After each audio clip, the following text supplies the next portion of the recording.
Salut și bine am găsit la un nou episod pe Interesting Gaming. După o lungă perioadă în care nu am mai postat, am revenit în forță cu nițeluș Clash Royale, pentru că am văzut că este la modă și de ce să nu încercăm și noi. Vedeți, sunt Arena 8, nu sunt boostat, nu sunt nimic. Avem și clan only. Puteți să intrați, suntem în căutare de încă 3 membri. Uitați, suntem foarte activi, suntem 6 la această oră.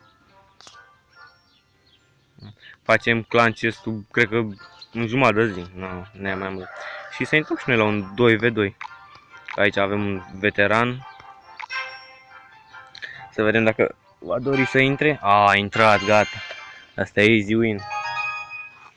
El normal are bani băgați în joc, el e boostat, el e... Arena mea.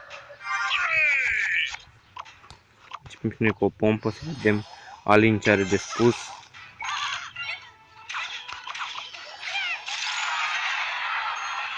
Trebuie să știți că nu sunt în... What the fuck a fost aia? Să știți că nu sunt un pro player, nu știu, la început, da. Și bowlerul acela este... Da, mi se pare.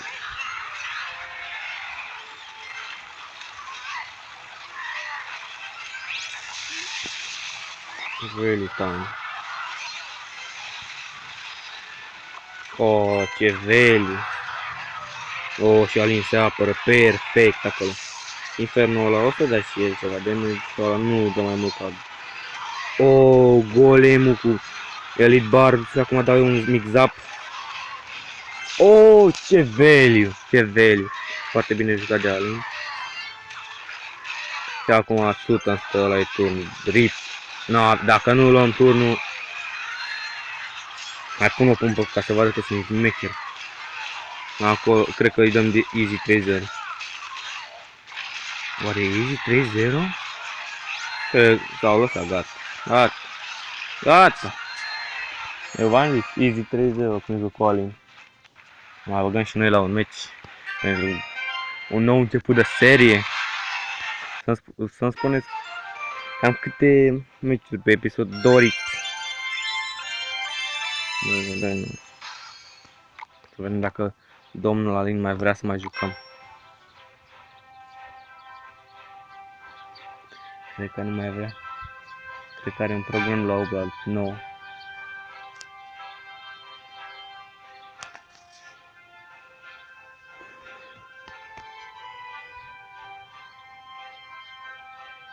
What? Mamă, ce... Așa la Supercell.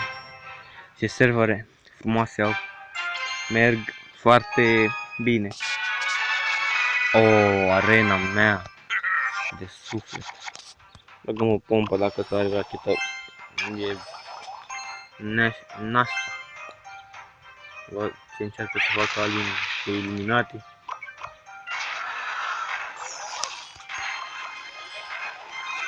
Păi ce mă, tu ai golem de 3? Vrei să cumpă taxul? Hai mă, hai, tu pui golem de 3, eu pun golem de 4.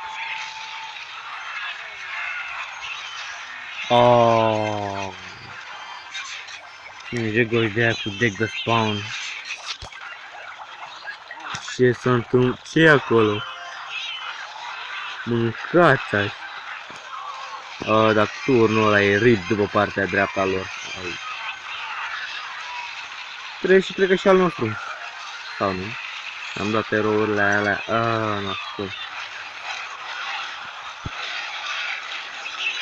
Bowler. Dacă nu merește că mortarul. Poate mai repede de flash. Da, Lumberjack-ul îi face treaba. Și cred că dacă pun un golem aici în mijloc, s-a terminat. Da. Wizardul o să dea și el un stick, că el e Wizard, că da.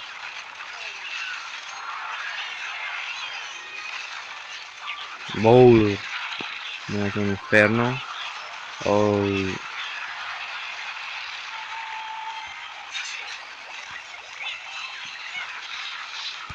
Cred că ar trebui să ne apărăm, să noi luăm damage Overtime. Pe stânga.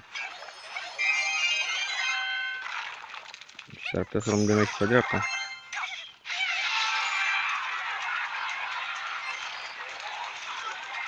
Acum o să pună golemul. Mai mult ca sigur. De ce v-am zis. Oh, Elite Bard. Nu, dat-o butie. N-a făcut bine, ăla e rip. Sau... Dacă mai dă un hit, perfect, value time. Și acum ne ducem către 3-0. Sau... Ce e acolo în bază? It's time for a new value.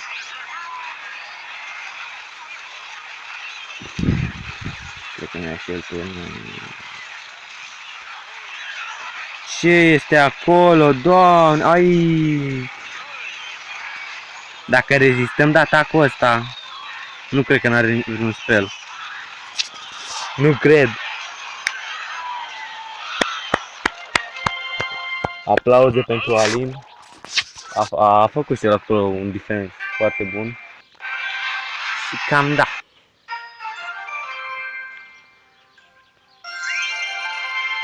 Cheamă astea în 2v2, dar nu. El, uitați, acesta este profilul lui. Arena 9. Cu o grămadă de legendare. Am și eu una.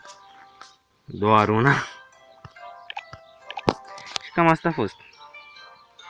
Eu am fost Interesting Gaming și pe data viitoare.